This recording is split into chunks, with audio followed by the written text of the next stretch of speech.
ଆମର ମଉରାଳି ମାଛ ବଛା ହଉଛି। ମାଛଟା ଆକ୍ଚୁଆଲି ମାନେ ଚୁନା ଭିତରେ ମଉରାଳି ମାଛଟା ହଉଛି ବହୁତ ବଢ଼ିଆ ଲାଗେ ଖାଇ। ତା ଦେହରେ ଲୁଣ ହଳଦୀ ଗୋଳେଇଛୁ? ହଁ। ମାଛଟା ଆମେ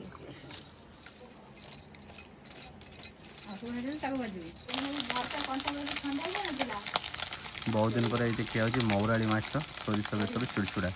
ଆମ୍ବୁଲ ପଡ଼ିବ, ଆମ୍ବୁଲ ପଡ଼ିବନି, ଆମ୍ବୁଲ ପଡ଼ିବ, ଟମାଟର ପଡ଼ିବ, ମାନେ ସୋରିଷ ବେସର ବଟା ଚାଲିଛି ଶିଳରେ। ସାଙ୍ଗମାନେ ଆଜି ବିଲେଇ ଘର ଏଇ ଚୁଲିରେ ମାଛ ଭଜା ଚାଲିଛି, ପୁରା ମହୁରାଳି ମାଛ। ଏଠି ମାଛ ଖାଇବା ବୋଲି ଛଟ ଛଟ ହେଲେଣି। ଜୟ ଜଗନ୍ନାଥ ମୋ ପ୍ରିୟର ଓଡ଼ିଆ ଭାଇ ଓ ଭଉଣୀମାନେ, ମୁଁ ଓଡ଼ିଆ ପୁଅ ଆପଣମାନଙ୍କୁ ସ୍ୱାଗତ କରୁଛି ଆଉ ଏକ ନୂଆ ଦିନକୁ ଏବଂ ଛୋଟ ମୋର ଗାଁଟି କାଦୁଆର ଆଉ ଏକ ନୂଆ ଫ୍ରେଶ୍ ବ୍ଲଗକୁ। ସାଙ୍ଗମାନେ ଆପଣମାନେ ସମସ୍ତେ ଜାଣିଥିବେ ଗୋଟେ ବର୍ଷ ସରିବାକୁ ଯାଉଛି ଆଉ ନୂତନ ବର୍ଷଟି ଆରମ୍ଭ ହେବାକୁ ଯାଉଛି। ଯେମିତିକି ଦିନ ପରେ ଦିନ ଗଡ଼ି ଚାଲେ ଆଉ କ୍ୟାଲେଣ୍ଡର ଡେଟ୍ ପରେ ଡେଟ୍ ଗଡ଼ି ଚାଲେ, ଆଉ ଏମିତି ଏକ ସମୟ ଆସେ ଆଉ ଏମିତି ଏକ ଡେଟ୍ ଆସେ ଯେଉଁଟାକି ସମ୍ପୂର୍ଣ୍ଣ କ୍ୟାଲେଣ୍ଡରକୁ ବଦଳାଇ ଦିଏ। ସେହିପରି ଭାବେ ନୂତନ ବର୍ଷ ଆସିବାକୁ ଯାଉଛି, ସମସ୍ତଙ୍କୁ ନୂଆ ବର୍ଷର ୱେଲକମ୍। ଆଉ ଏଇ ବର୍ଷଟି ଆପଣଙ୍କର ସୁଖ ସମୃଦ୍ଧିରେ ଭରିଯାଉ ବୋଲି ମୋର ଏତିକି ପ୍ରଭୁ ସିଦ୍ଧ ବଳଦେବଜୀଙ୍କ ନିକଟରେ ଏତିକି କାମନା। ତ ସାଙ୍ଗମାନେ ଆଜି ଚାଲନ୍ତୁ ଆଉ ଗୋଟେ ନୂଆ ବ୍ଲଗ ଷ୍ଟାର୍ଟ କରିବା, ଛୋଟ ମୋର ଗାଁଟି କାଦୁଆର। ଆଜିର ବ୍ଲଗରେ ଦେଖିବା ଯେ ମାଛ ତରକାରୀ। ସାଙ୍ଗମାନେ ମାଛ ତ ଆପଣମାନେ ଅନେକ ଖାଇଥିବେ, କିନ୍ତୁ ମୁଁ ଆଜି ଯେଉଁ ମାଛ ତରକାରୀର ରେସିପିଟା ଦେଖେଇବି ଏଇଟା ହେଉଛି ମହୁରାଳି ମାଛ, ଯେଉଁଟାକି ସାଧାରଣତଃ ଗଡ଼ିଆ ପୋଖରୀ ଗାଁ ଗଣ୍ଡାଳେ ଗଡ଼ିଆ ପୋଖରୀରୁ ବାହାରିଥାଏ। ଏଇ ମହୁରାଳି ମାଛ ଖାଇବାକୁ ଭାରି ସୁଆଦିଆ। ଆଉ ମୋ ବୋଉ ଏଇ ମାଛ ତରକାରୀଟି କରିଛି, ଆଉ ମା ହାତ ରନ୍ଧା ମାଛ ତରକାରୀ ତ ତାର ସ୍ୱାଦ ତ ଆହୁରି ଡବଲ ହେଇଯିବ। ଆଉ ସାଙ୍ଗମାନେ ଆଉ ଆପଣ ଏତେ ସାରା ଭଲ ପାଇବା ଦେଉଛନ୍ତି, ସେଥିଲାଗି ଅଶେଷ ଅଶେଷ ଧନ୍ୟବାଦ। ଚାଲନ୍ତୁ ଆଉ ଡେରି କରିବାନି, ବ୍ଲଗ ଭିତରକୁ ଯିବା ଆଉ ଦେଖିବା କେମିତି କ'ଣ ତରକାରୀ ହେଇଛି, ରୋଷେଇ ହେଇଛି, ଆଉ ଗୋଟେ ଟିପିକାଲି ଓଡ଼ିଆ ଘରର ଗାଁରେ କେମିତି କ'ଣ ଖାଦ୍ୟ ଆଉ ରୋଷେଇ ସେଇ ସବୁର ଦେଖିବା। ଚାଲନ୍ତୁ ଭିଡ଼ିଓଟି ଷ୍ଟାର୍ଟ କରିବା।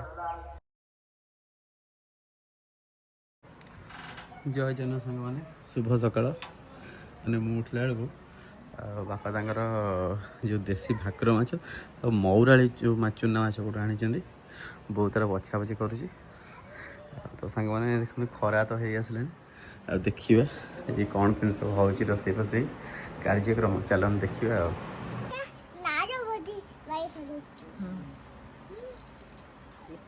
ଏଇ ବାଛୁରୀ ଭିଡ଼ିଓ ଛଡ଼ା ହେଉଛି।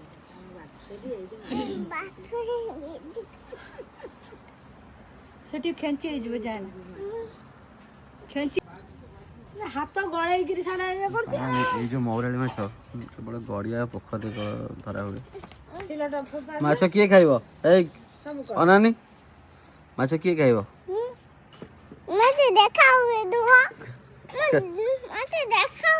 ତୁମେ କହୁନା ହଁ ତମର ଫଟୋ ଉଠିବ। ହଁ ମୁଁ ମାଛ ଖାଇବି।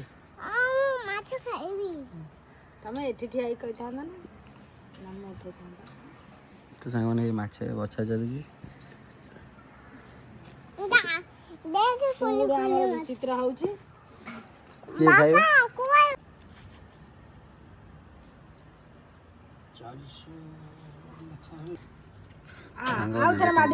ଆମର ମଉରାଳି ମାଛ ବଛା ହଉଛି। ମାଛଟା ଆକ୍ଚୁଆଲି ମାନେ ଚୁନା ଭିତରେ ମଉରାଳି ମାଛଟା ହଉଛି ବହୁତ ବଢ଼ିଆ ଲାଗେ ଖାଇବାକୁ। କିଏ ଖାଇବ? କ'ଣ ଦେଖିବୁ?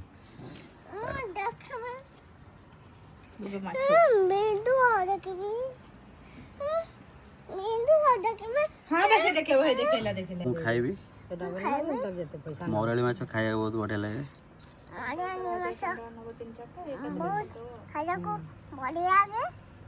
ପଖାଳ ସାଙ୍ଗରେ ତୋର କେତେଟା? କହିକି ବଛା ହଉଛି, ଭଜା ହବ, ମୁଁ କାଟୁ ମାଟୁ କରି ଖାଇବି।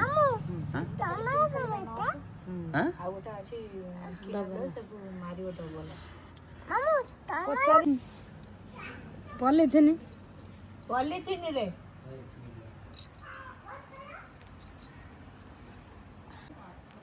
ଇଏ ମାକୁ ଅଲଗା ଭଜା କରିବୁ ନା କ'ଣ? ଚୁଚୁଡ଼ା କରି ଖାଇବି। ଇଏ ଖାଲି ଚୁଡ଼ଚୁଡ଼ା ହେବ, ସେ ଭାକୁର ତରକାରୀ ହେବ। ସାଙ୍ଗମାନେ ଦେଖନ୍ତୁ ଏ ମଉରାଳି ମାଛ କେବଳ ମାନେ ସୋରିଷ ବେସର ଦେଇ ଚୁଡ଼ଚୁଡ଼ା ହେବ। ଦେଖିବା ଯେ ମଉରାଳି ମାଛଟା କେମିତି କ'ଣ ପ୍ରସ୍ତୁତ ହେଉଛି। ଭଲ ଦେଇ ଜର୍ଜରିଆ ଆମ୍ବୁଲ ଦେଇକି ମୋର କର।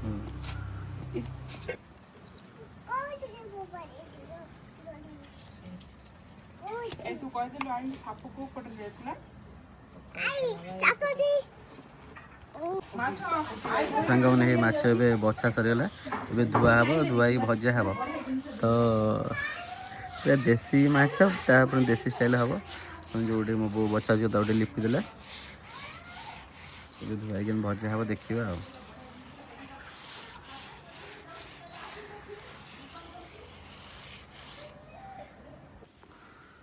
ତ ସାଙ୍ଗମାନେ ଆଜି ପାଗ ଟିକେ କୋହଲିଆ କରିଛି, ମାନେ ଧୁଆ ହେବ, ଭଜା ହେବ ଆଉ। ଆଜି ପୁରା ମାଛ ଉପରେ ଆଇଟମ୍। ଯେଉଁ ଦେଶୀ ଭାକୁର ମାଛ ଆଣିଛନ୍ତି ସେଇଟା ଝୋଳ ହେବ, ଆଉ ଏଇ ଯେଉଁ ଚୁନା ମାଛ ମହୁରାଳି ମାଛ ଆସିଛି ସେଇଟା ଖାଲି ଟିକେ ଚୁଟଚୁଡ଼ା ହେବ, ସୋରିଷ ବେସର ଦିଆ ହେଇକି। ଭଲସେ ଧୁଆ ହେଇଯାଉଛି। ଧୋଇଲେ ମହୁରାଳି ମାଛ ତ ଏତେ କାଟି ନଥାଏ, ଧୋଇଲେ ସେ ଯେଉଁ ଅଳିଆ ଭଳିଆ ଟିକେ ହେଇଯିବ ଆଉ। କାରଣ ପାଉଁଶରେ ବଛା ହୁଏ ନା, ପାଉଁଶ ଯେଉଁ ଲାଗିଥିବ ଭଲସେ ଧୋଇଲେ ସେଇଟା ଛାଡ଼ିଯିବ। ଧୋଇ ସାରିଲା ପରେ ମାଛ ପୁରା ଚିକ୍ ଚିକ୍ ଦେଖାଯିବ।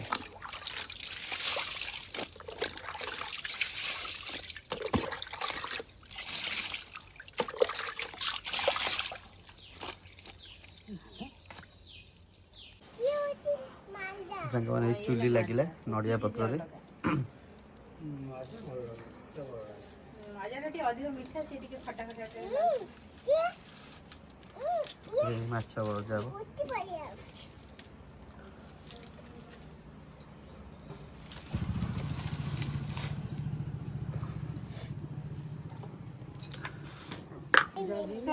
ଥୋଇଦବା।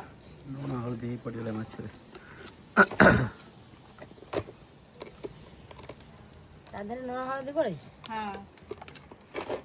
ମାଛ ତ ଆମେ ନେଇକି ଆସିବୁ। ତାକୁ ଭାଜିବି। ହଁ, ଭାଜିକି ରଖିଦେବି, ଭାତ ବସେଇବି।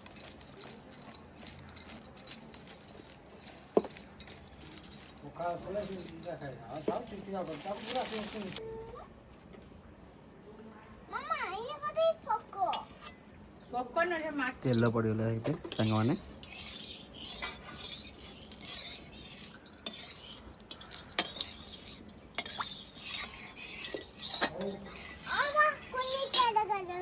ଖାଇଯା କଞ୍ଚା ମାଛ। କଣ ନାଇଁ, କଞ୍ଚା ମାଛ ଖାଆନ୍ତିନି। ମାଛ ଭଜା ହେଲେ ଖାଆନ୍ତି ନା, ମତେ କଣ ବୋକା ଭାବିଛ?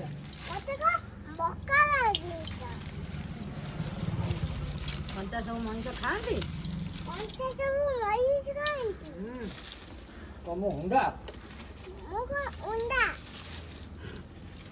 ତ ପାଟିରେ କାଁ ପୁରେଇ ଦେବି, ରହିଥା।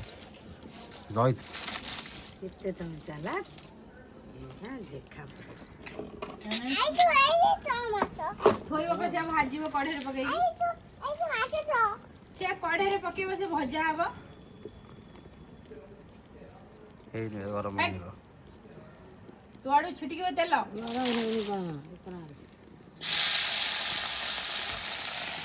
ସାଙ୍ଗମାନେ ହେଇଗଲେ ମାଛ ଭଜା ହେବ।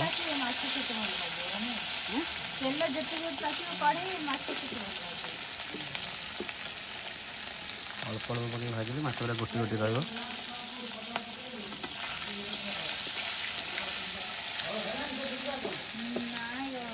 ফাটি নেই, কিছু দবি নাই বড়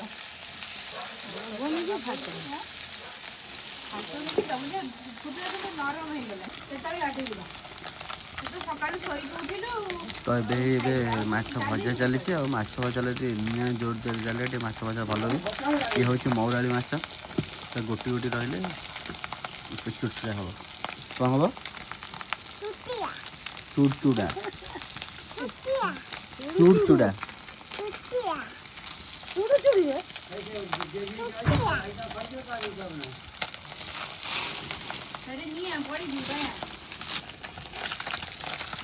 ମାନେ ମାଛ ଯେଉଁ ଭଜା ହୁଏ, ଏ ଯେଉଁ ଓଲଟେଇବାଟା ହେଉଛି ମାନେ ମେନ୍।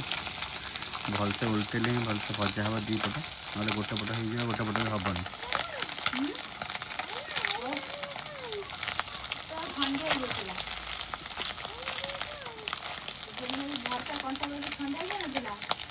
ବହୁତ ଦିନ ପରେ ଏଇଠି ଖିଆ ହେଉଛି ମହୁରାଳି ମାଛ, ସୋରିଷ ବେସର ଚୁଡ଼ଚୁଡ଼ା।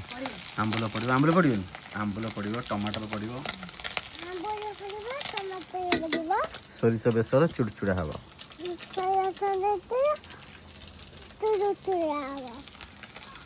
चरचरी चरचरी हाँ ना सांग माछ पूरा हो गला पूरा नाल कट कट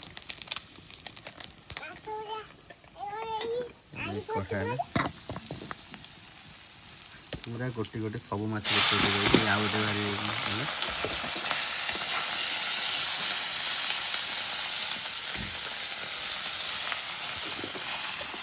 गोटे गोटे रही माछ पूरा छणा है भाया मैंने भजा है पूरा छणा है गोटे गोटे रही मैंने ये बड़ माछ माने भाकुर जो देसी भाकुर माछ ये हम तरकारी और ये हम आम सोरिष बेसर दे पूरा चुरचुरा हम बड़ माछ ये देसी गड़िया माछ ये माछ भजा सरनी ये माछ भजा हम सांग मैंने ये आम जो मौराड़ी माछ भजा सरीगला ये बड़ माछ भजा हम एक्चुअली मैंने सत कथा माछ भाजला बेले जो नड़िया बाउंगा पत्र जाड़े माछटा भल हम कारण दूर दूर निआ जड़ा हम बिहन ना कौन तो देसी माछ बिहनिया माछ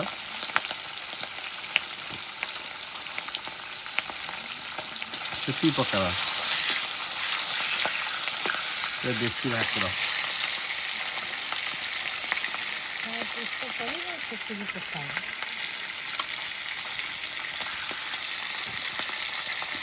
पूरा गड़िया माछ गाँ पोखरी माछ ये चुना मौराड़ी माछ भजा सर जाइए भाकुर माछ भजा सर तापर तरकारी हम मुझे गोटे खिया पिया सारी दिए भोक गला सका किसी खिया है जाऊँ खाईद जाऊँ खाईद दांत अच्छी तो सांग मैंने सका सका खिया है पूरी पूरी आ मटर घुगुनी तो माछ भजा चली ये हल्का पूरी खाईद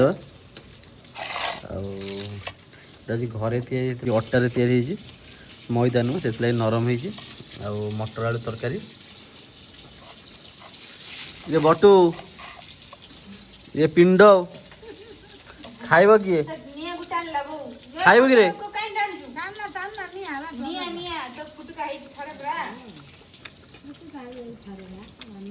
बहुत नरम नरम पूरी अट्टा पूरी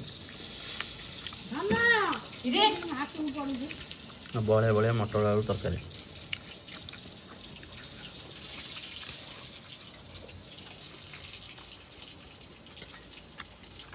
चुली मुंडे किए बही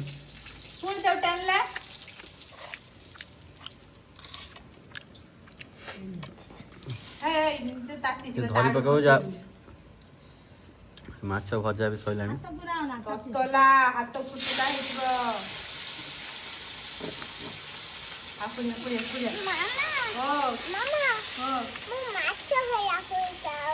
इच्छा हो तू मो पाखु का मुझे दिया आ पूरी खा इच्छा होनी देखिए खाई सारा तरकारी देखिए मैंने देखो माछ भी गोटे पीस खाईद भजा माछ देखिए लोभ संभाली है आ जा बेले माने घर जो पूरी दुकान पूरी छाड़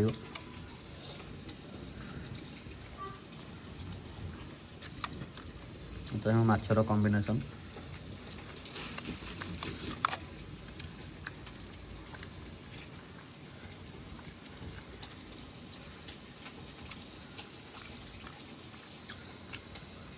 सकाल पूरा खाद्य देवी प्रसन्न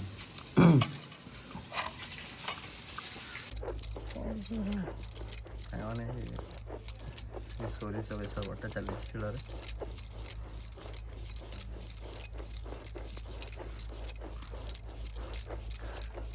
जीरा लंका सबुदिन भरी भात हो बसी चुली तरकारी भी हम सोरिष बेसर ग्राइंडर बाटिले जमा भल लगे से शिଳରେ बटा मसला ही माछ तरकारी सोरिष बेसर भल लगे सोरिष अदा जीरा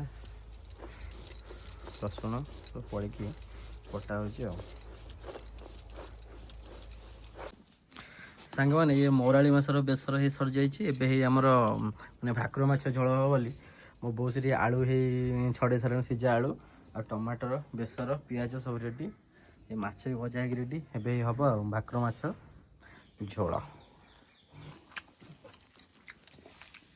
ହାଲକା ଟିକେ ଚିନି ପଡ଼ିଯାଇଛି, ତେଜପତ୍ର ପଡ଼ିଯାଇଛି। ଚିନି ପଡ଼ିଲେ କ'ଣ ହେବ ନା ତରକାରୀ ଟିକେ ହାଲକା ଟିକେ ମିଠା ଅଂଶ ରହିବ ଆଉ କଲର୍ ଆସିବ। ଏବେ ଆମର ପଞ୍ଚଫୁଟଣ ପଡ଼ିଗଲା। ତରକାରୀ ପୁରା ରେଡ଼ି, ପୁରା ମସ୍ତ ଦେଖାହେଉଛି। ମାନେ ସୋରିଷ ବେସର ଦିଆ ଝୋଳ ହେଲେ ବି ଯେଉଁ ବେସର ହେଲେ ବି ପୁରା ଲାଲ ଲାଲ ଦେଖାହେଉଛି, ପୁରା ପୁରା ଚୁଡ଼ଚୁଡ଼ା ଖାଲି। ଫ୍ରିଜରେ ମାଛ ଧ ଗିନା ଧ ଫ୍ରିଜ ଭିତରେ ଥୋଇ ଦେଇକି ଆସିବେ ତୋଳ ଇଏ ତୋ ମାଛ ଯାଉଛି ରବେ।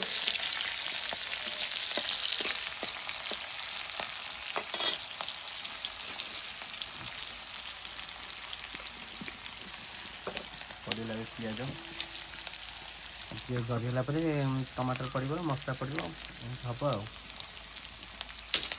ବିଲେଇ ଘର ବି ଆଜି ସେଇ ମଉରାଳି ମାଛ ଆଉ ଛୋଟ ଛୋଟ ଗାଁର ମାଛ ତା ବୋଉ ଆଣିଛନ୍ତି କେଉଁଠୁ ଯାଇଥିଲ ଅଙ୍ଗନବାଡ଼ି, ତାଙ୍କର ବି ଆଜି ହେଉଛି ଦେଖିବା। ଆଜି ସମସ୍ତଙ୍କ ମାଛ ଉପରେ ମାଡ଼।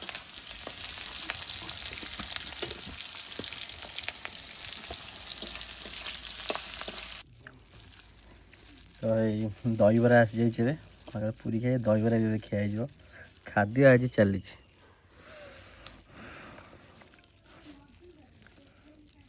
ବିଲେଇ ବହୁତ ଆସିଲା ଦହିବରା ନେଇ ଆସିଥିଲା, ଆମେ ଦହିବରା ଚଢ଼େଇଦେବା।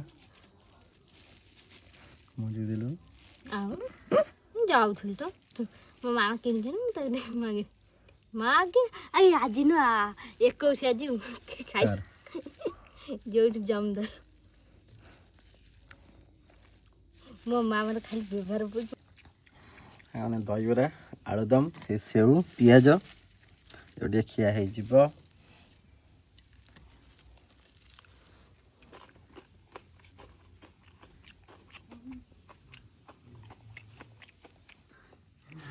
ଦହିବରା ଉପରେ ସେଉ ପିଆଜ ପକେଇ ଖାଇଦେବା।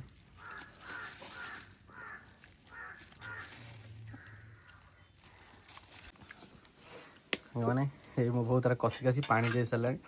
ଟିକେ କାମ ପଡ଼ିଲା ସେ କಡೆ ପଳେଇଲି, ପାଣି ଦେଇ ସାରିଲାଣି। ସାଙ୍ଗମାନେ ମାଛ ପଡ଼ିଯାଇଛି, ଗୋଟେ ଫୁଟୁଛି।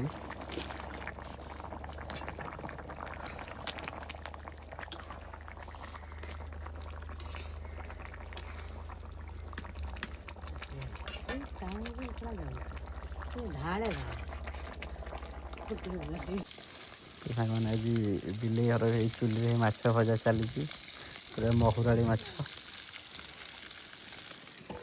ଚିଲି ଏଠି ମାଛ ଖାଇବା ବୋଲି ଛଟ ଛଟ ହେଲେଣି। ମହୁରାଳି ମାଛ ଭଜା ଚାଲିଛି।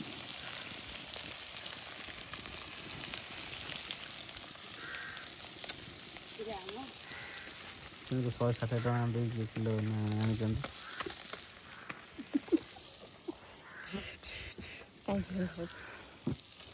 ତାଙ୍କର କ'ଣ ମଞ୍ଜୁର କ'ଣ ଅଛି?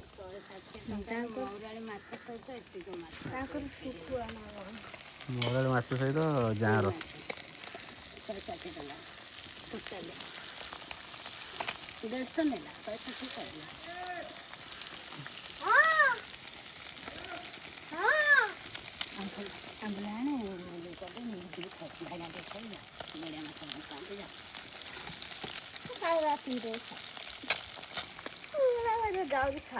ମସଲା କରିବ ନା